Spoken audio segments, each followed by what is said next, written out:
वह तोड़ती पत्थर। मैंने देखा उसे इलाहाबाद के पथ पर, वह तोड़ती पत्थर। कोई न छायादार पेड़ वह जिसके तले बैठी हुई स्वीकार, गुरु हथौड़ा हाथ करती बार बार प्रहार। देखते देखा मुझे तो एक बार, देखकर कोई नहीं देखा मुझे उस दृष्टि से, जो मार खा रोई नहीं। महाकवि सूर्यकांत त्रिपाठी निराला की प्रसिद्ध कृति तोड़ती पत्थर से ली गई ये पंक्तियां दर्शाती हैं महिला श्रमिकों के श्रमसाध्य जीवन और रोजगार की कठिन परिस्थितियों को।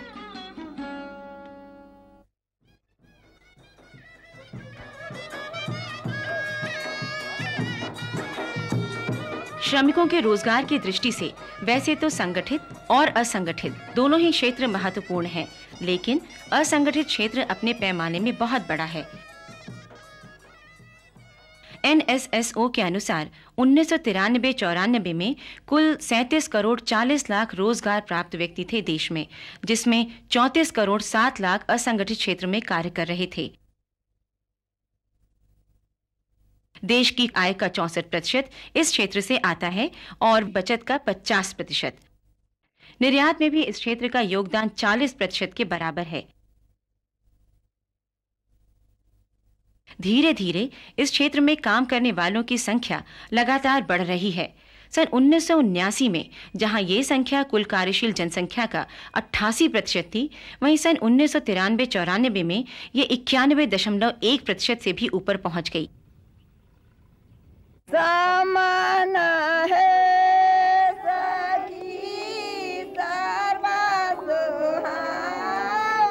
अपने देश की बहुसंख्यक आबादी आज भी अपने जीवन यापन के लिए कृषि पर निर्भर है। ये क्षेत्र महिलाओं के रोजगार की दृष्टिकोण से बहुत महत्वपूर्ण है। 1991 की जनगणना रिपोर्ट के मुताबिक 8 करोड़ 97 लाख महिलाएं कृषि के रोजगार से जुड़ी हुई हैं। इनकी संख्या उत्तरोत्तर बढ़ती ही जा रही है। कृषि आधारित अन्य कार्य क्षेत्र जैसे दुग्ध उत्पादन यानी पशुपालन और वानिकी आदि में भी महिला श्रमिकों की उपस्थिति लगातार बढ़ती दिख रही है। कृषि के बाद जिस क्षेत्र से सबसे अधिक महिलाएं जुड़ी हुई हैं वो है हथकरघा क्षेत्र। पर 1988 में जहां इस क्षेत्र में 30 से 35 लाख महिलाएं थीं, अब वहां इनकी संख्या काफी कम हो गई है, क्योंकि ना तो इन्हें समय से कच्चा माल मिलता है और ना ही बाजार का प्रोत्साहन। इधर हस्तशिल्प की वस्तुओं का निर्यात होने से देश में विदेशी मुद्रा की बढ़त तो हुई है, पर विदेशी बाजार के आगे देश का बाजार उपेक्षित हुआ है। कच्चे माल की समस्या यहाँ भी है और साथ ही पुरुषों की संख्या इस उद्योग में बढ़ रही है। फिर भी इस क्षेत्र में महिला श्रमिकों की भागीदारी बढ़ती पाई जा रही है।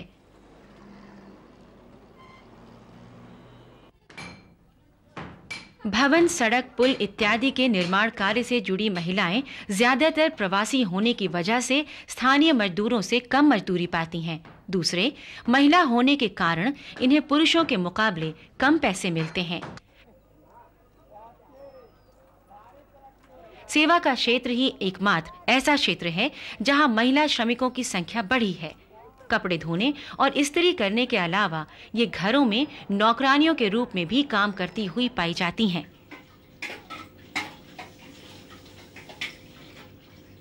रोजगार की प्रकृति के आधार पर असंगठित क्षेत्र में कार्यरत इन महिलाओं को 2 वर्गों में रखा जा सकता है: स्वरोजगारी महिला श्रमिक और घरेलू नौकरानियां।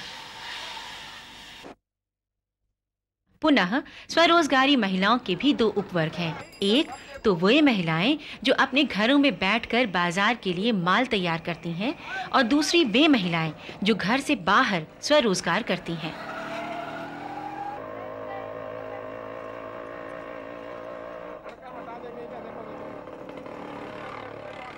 गृह आधारित स्वरोजगारी महिलाएं जैसे चूड़ियां, बीड़ी, पापड़, साबुन इत्यादि बनाने वाली महिला श्रमिक किसी ठेकेदार या एजेंट को अपना तैयार माल देती है और प्रति नग के दर पर उन्हें उनके माल का भुगतान किया जाता है। किसी बड़े या छोटे उद्योग के साथ इनका कोई सीधा संपर्क बहुधा नहीं होता, ना ही कोई लिखित या मौखिक अनुबंध। अपने काम के लिए ये कच्चा माल, कल उपकरण, ऋण, जगह इत्यादि स्वयं प्रबंध करती हैं। किन्हीं किन्हीं परिस्थितियों में इन्हें सीधा बाजार को अपना माल बेचते भी पाया गया है। ऐसी स्वरोजगारी महिला श्रमिकों की कोई ठीक गिनती नहीं है। कभी कभी ये भी हो जाता है कि किसी भी प्रकार के आर्थिक फायदे के लिए अपने घर में रहकर काम करने वाली महिलाओं की गिनती भी इसी वर्ग में कर ली जाती है। जो भी हो, इनकी संख्या दिन प्रतिदिन बढ़ती ही जा रही है।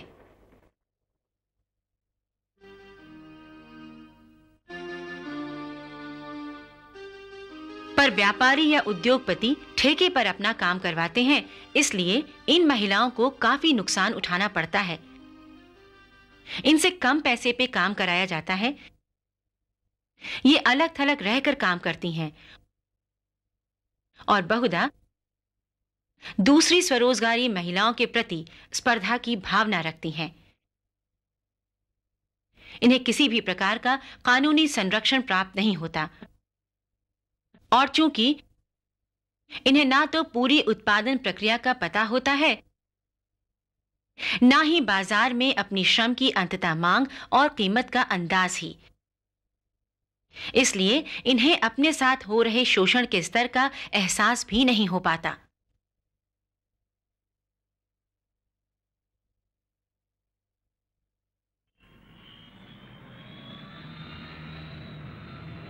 गृह आधारित स्वरोजगारी महिलाओं से जरा सा हटकर हैं वे स्वरोजगारी महिलाएं जो बाजार हाटों में या घूम घूम कर गली दरवाजों पर अपना माल बेचती हैं।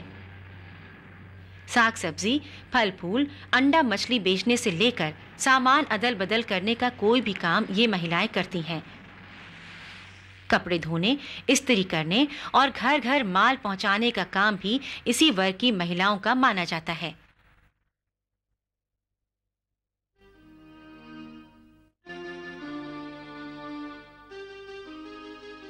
पर ऐसी स्वरोजगारी महिलाओं के श्रम की अदृश्यता बनी रहती है।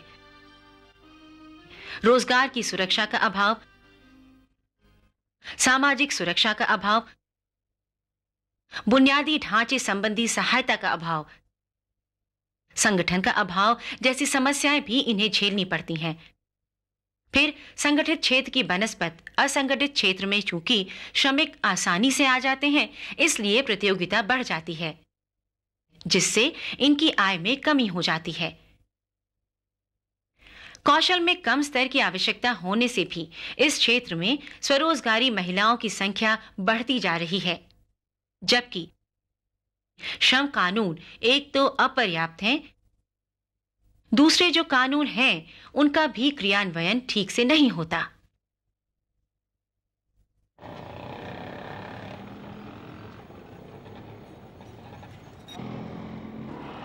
स्वरोजगारी महिलाओं की इन समस्याओं के निवारण के विषय पर बाद में आएंगे।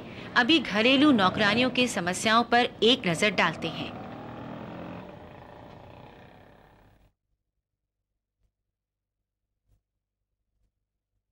मध्य और उच्च वर्ग के घरों में ऐसी महिलाएं अक्सर पाई जाती हैं जो घरेलू नौकरानियों के रूप में काम करती हैं।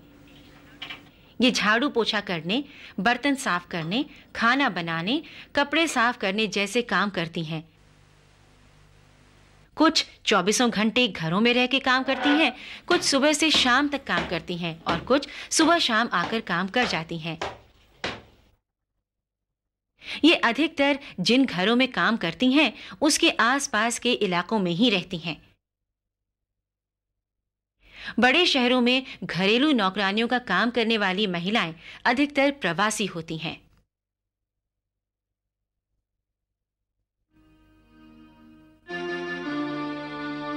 पर इन्हें श्रमिकों की गिनती में शामिल नहीं किया जाता, इसलिए इन्हें कोई कानूनी संरक्षण प्राप्त नहीं है।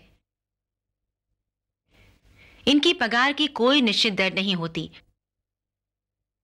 और अक्सर काम की शर्तें घर के मालिक तय करते हैं। इनकी छुट्टियां भी तय नहीं होती, ना ही इन्हें कोई मेडिकल बेनिफिट मिलता है। प्रायः यह हिंसा, विशेष तौर पर यौनिक हिंसा की शिकार होती हैं।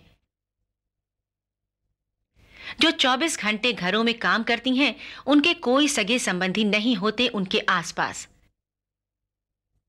इन्हें नियमित रूप से हर महीने पगार नहीं मिलती। अक्सर इन्हें साल में 1-2 बार एक मुश्त रकम दे दी जाती है और ना तो इनके काम के समय की, ना ही छुट्टियों की कोई नियमित व्यवस्था होती है। इन समस्याओं के समाधान के लिए क्या करना चाहिए? देखिए, एक तो हमको लगता है कि इनको श्रमिक श्रेणी में गिना जाना चाहिए। दूसरे, हमको ये लगता है कि इसके लिए कम से कम जो सामाजिक सुरक्षा का क्षेत्र है उसको सरकारी तंत्र के जरिए से, एक बड़े पैराफेरनेलिया के जरिए से उसको कवर किया जाना चाहिए, ताकि जो हम ये बात करते हैं कि जितनी वर्क फोर्स है अनऑर्गेनाइज सेक्टर में, वुमेन वर्कर जो सोशल सिक्योरिटी में, सामाजिक सुरक्षा में कवर नहीं हो रही है, जिसके लिए एम्प्लॉयर एम्प्लॉई का रिलेशनशिप भी कई बार आप तय नहीं कर पाते हैं, उनको एक बड़े कानूनी दायरे के तहत कवर किया जाना चाहिए। और उसमें यह भी अगर कवर हो जाए तो सरकार की तरफ से, प्रशासन की तरफ से इंतजाम हो कि इनकी सामाजिक सुरक्षा कवर हो सके। एक ये तरीका है। दूसरा तरीका है इनको संगठित करना। और जो तो ये नहीं है कि ये विकल्प है, मैं विकल्प की बात नहीं करी, ये तो करना ही है। उनको कानून में तो कवर करना ही चाहिए और उनको संगठित करना ही चाहिए। और इनके संगठन की प्रक्रिया में भी हमको लगता है कि अगर हम जहां पर वो काम करते हैं, जिन घरों में, उन इलाकों में चाहे उनको संगठित कर ले या उनकी यूनियन बना ले, संभव नहीं है। उनकी यूनियन बनाना है या उनको संगठित करना है तो उसके अंदर जो संस्थानों के जरिए से लोग गए हैं उनको टारगेट किया जा सकता है, उन संस्थानों की मदद लेकर के भी, सहयोग लेकर के भी। और दूसरा, जो बस्तियों से आते हैं उस लेवल पे उनको कवर किया जा सकता है, उन मोहल्लों के अंदर। और उसके अंदर ट्रेड यूनियंस को रोल अदा करने की जरूरत है। और ट्रेड यूनियंस के लिए फैक्ट्री लेवल, इंस्टीट्यूशन लेवल, संस्थान लेवल, यूनिवर्सिटी लेवल ऑर्गेनाइज करना आसान काम होता है, लेकिन मोहल्ला लेवल पे संगठित करना मुश्किल काम होता है। इसीलिए उस एरिया में और होम बेस्ड सेक्टर में अगर हमें संगठित करना है महिलाओं को, तो महिला संगठनों की भागीदारी बहुत जरूरी होगी।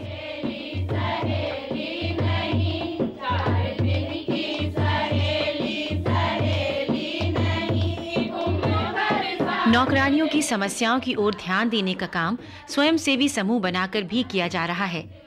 दिल्ली के दक्षिणपुरी इलाके की इन गलियों में जागोरी नाम की एक गैर सरकारी महिला संस्था महिला श्रमिकों के एक स्वयंसेवी समूह को चलाने में मदद पहुंचाती है।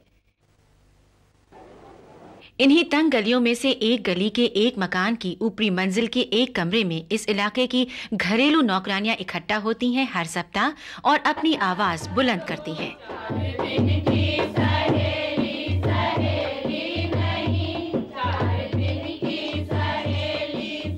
इन घरेलू नौकरानियों के बीच बैठी इस स्वयंसेवी समूह की संचालिका श्रीमती शांति देवी से ये विशेष रूप से जानना चाहिए कि जब कोई समस्या आती है नौकरानी के रूप में काम कर रही किसी महिला के साथ, तो ये संस्था उससे कैसे निपटती है।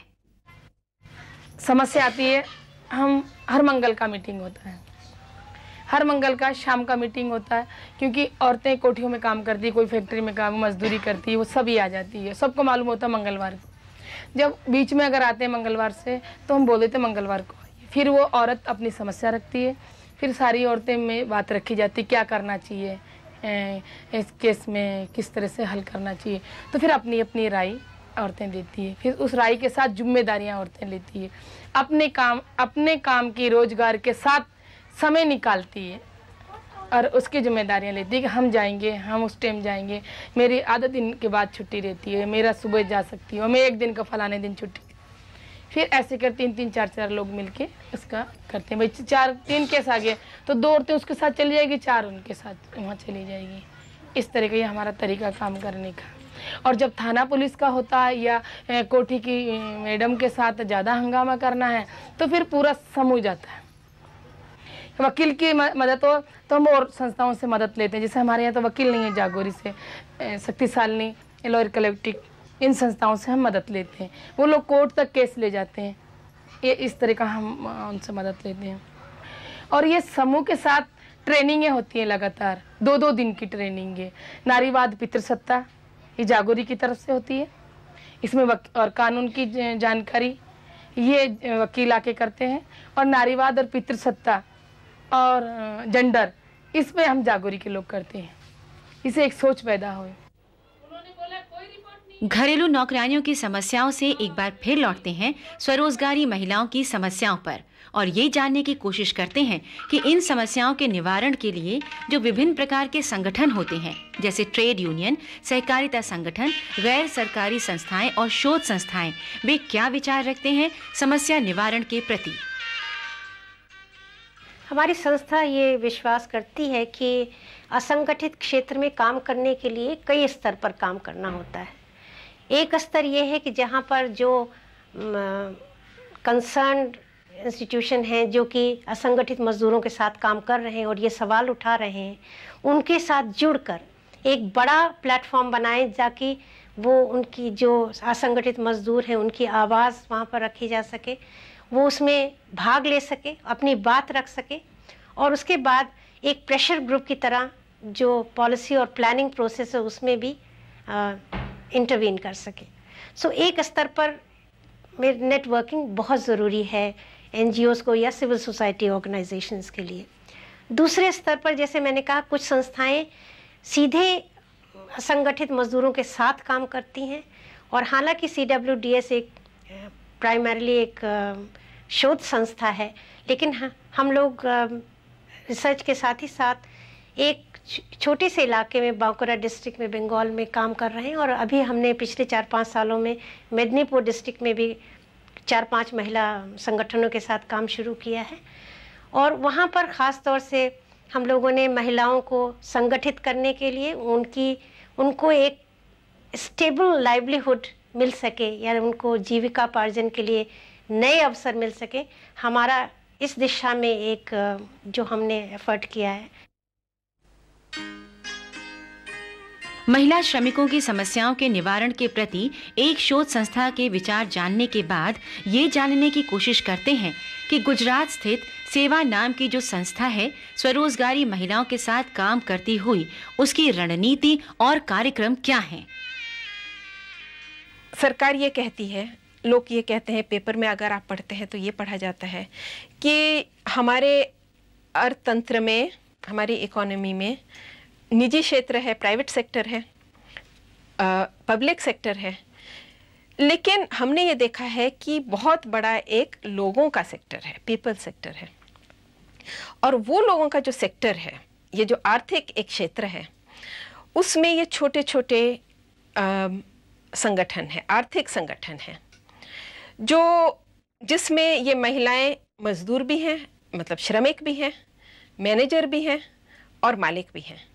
और ये सचमुच में स्वाश्रयी हैं, सचमुच में सच्चे तौर से, सच्चे अर्थ में ये स्वाश्रयी महिलाएं हैं, स्वाश्रयी संस्थाएं हैं। अगर आज की परिस्थिति देखी जाए तो दुनिया में बहुत बदलाव आ रहा है। ग्लोबलाइजेशन, विश्वीकरण जिसे कहते हैं, लिबरलाइजेशन, इसमें बाज़ार में भी बहुत जल्दी जल्दी चेंजेस आ रहे हैं। तो सबसे बड़ी जो हमारे सामने, सेवा के सामने, हमारे कोऑपरेटिव्स के सामने, महिलाओं के सामने जो चुनौती है वो ये है कि इनकी ये जो संस्थाएं हैं, ये जो स्वाश्रयी संस्थाएं हैं, इनकी शक्ति विकास कैसे की जाए।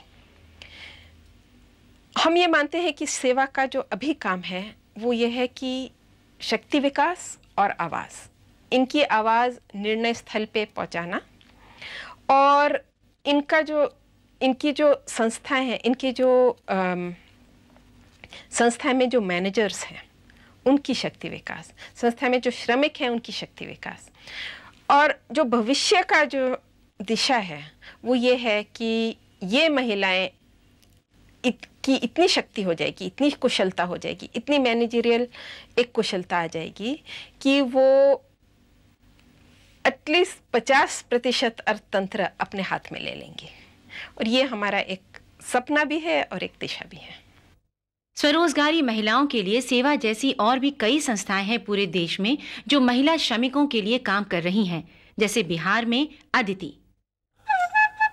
बिहार में मुजफ्फरपुर से कुछ दूर पर स्थित भुसरा नाम के एक गांव में यदि आप जाएंगे तो आपको पूरा गांव काम में जुटा मिलेगा। मछुआरे जाति के स्त्री पुरुष बच्चे मछली पकड़ते हुए दिखेंगे प्रत्येक सुबह।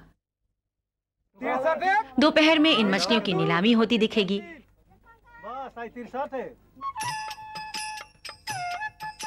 खेतों में कृषक महिलाएं काम करती हुई दिखेंगी।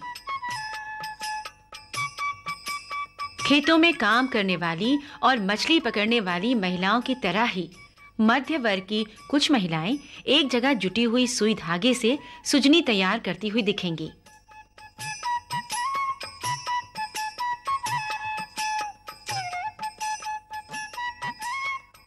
बच्चे पढ़ते हुए दिखेंगे।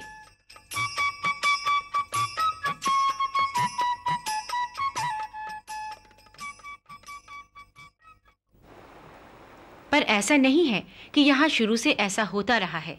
भूसरा की स्थिति देश के अन्य पिछड़े हुए हिस्सों की ही तरह थी, विशेषकर महिलाओं की, जिनके पास रोजगार के अवसर ना के बराबर थे। इनकी स्थिति में सुधार लाने के लिए, इनके लिए रोजगार के अवसर पैदा करने के लिए अदिति नाम की एक संस्था आगे आई और महिलाओं को प्रोत्साहित किया कुछ काम करने के लिए।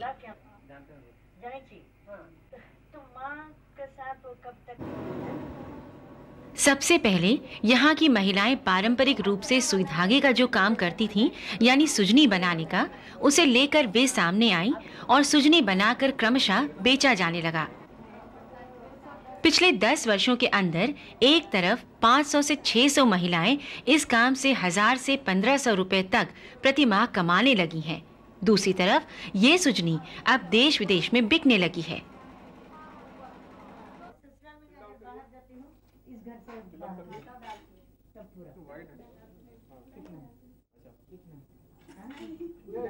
अदिति इन सुजनियों को बिकवाने में मदद पहुंचाती है, पर बेचने से लेकर इस सारे काम का हिसाब किताब ये महिलाएं स्वयं रखती हैं। अदिति सुई धागे, कपड़ा इत्यादि इन्हें मुहैया कराती है, जिससे इन दस्तकारी महिलाओं को केवल अपनी कला और मेहनत देनी पड़ती है, जिसका भुगतान इन्हें तयशुदा दर पर नियमित रूप से कर दिया जाता है। फिर एक हथकरघा केंद्र भी चलने लगा है यहाँ, जहाँ महिलाओं को कपड़ा बुनने का प्रशिक्षण मिलता है। प्रशिक्षण के फलस्वरूप कपड़ा भी बुनकर तैयार होता है, जो सुजनी विभाग के काम आता है। जिन दिनों सुजनी का काम शुरू हुआ था, उन्हीं दिनों गांव के किनारे का तालाब, जिसे इस क्षेत्र के लोग मन कहते हैं, जलकुंभी से पटा हुआ था। अदिति ने उसकी सफाई करवाकर तालाब का बंदोबस्त गांव की औरतों के नाम करवा दिया। अब पिछले 8 वर्षों से मछुआरे जाति के लोगों के लिए यह एक अच्छी आमदनी का स्रोत बना हुआ है। मछली पकड़ने के लिए महिलाओं को एक तो मजदूरी मिलती है, दूसरे प्रतिदिन जो मछलियां पकड़ी जाती हैं, अदिति उसकी नीलामी करवाती है, जिसमें बाहर के व्यापारी तो आते ही हैं मछलियां खरीदने, मछुआरे महिलाएं भी बोली में शरीक होती हैं, मछलियां खरीदती हैं और बाजार में ले जाकर बेचती हैं। इस तरह उन्हें 2 तरफा लाभ होता है और प्रत्येक मछुआरे महिला को प्रतिमाह 1000 से 1500 रुपए तक की आमदनी हो जाती है। मछली पालन और सुजनी बनाने की दिशा में होती प्रगति को देखकर बटाईदार महिला किसानों में भी उत्साह जगा और वे भी अपनी परिस्थिति में बेहतरी के लिए आगे आईं। अदिति ने महिला कृषकों के लिए लघु ऋण परियोजनाएं चलाईं, उन्हें बीज, खाद इत्यादि मुहैया कराया और खेती की आधुनिक पद्धतियों में प्रशिक्षित भी कराया।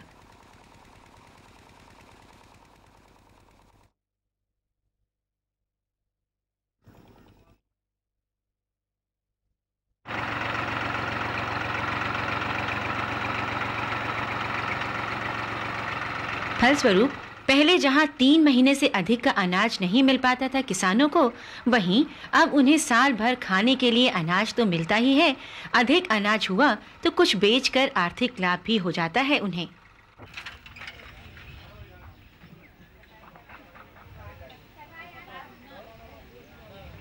इसके अलावा अदिति ने इन विभिन्न प्रकार की स्वरोजगारी महिलाओं को स्वावलंबी और अधिक समृद्ध बनाने के दृष्टिकोण से 50 से अधिक स्वयंसेवी समूह बनवाए हैं।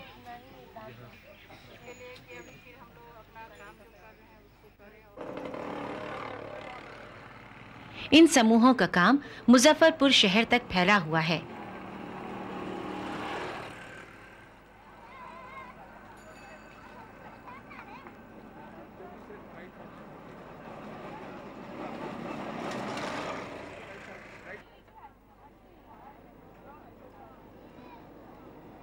इन स्वयंसेवी समूहों के गठन से हर प्रकार की स्वरोजगारी महिलाओं को लाभ हो रहा है, उनका काम बढ़ रहा है, उनकी स्थिति बेहतर हो रही है।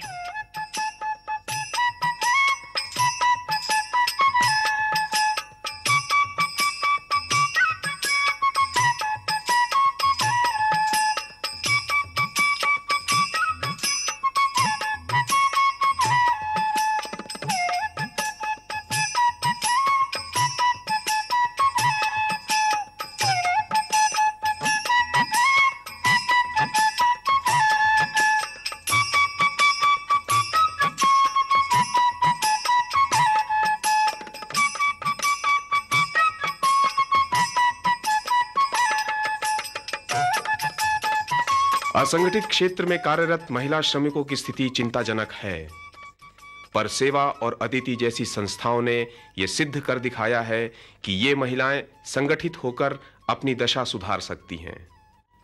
महिला श्रमिकों के लिए काम कर रही तमाम संस्थाएं इस तथ्य से प्रेरणा लेकर इन महिलाओं को संगठित कर और इनके लिए आय सृजन करने वाले कामों का संचालन कर इन्हें स्वावलंबी एवं सशक्त बना सकती हैं।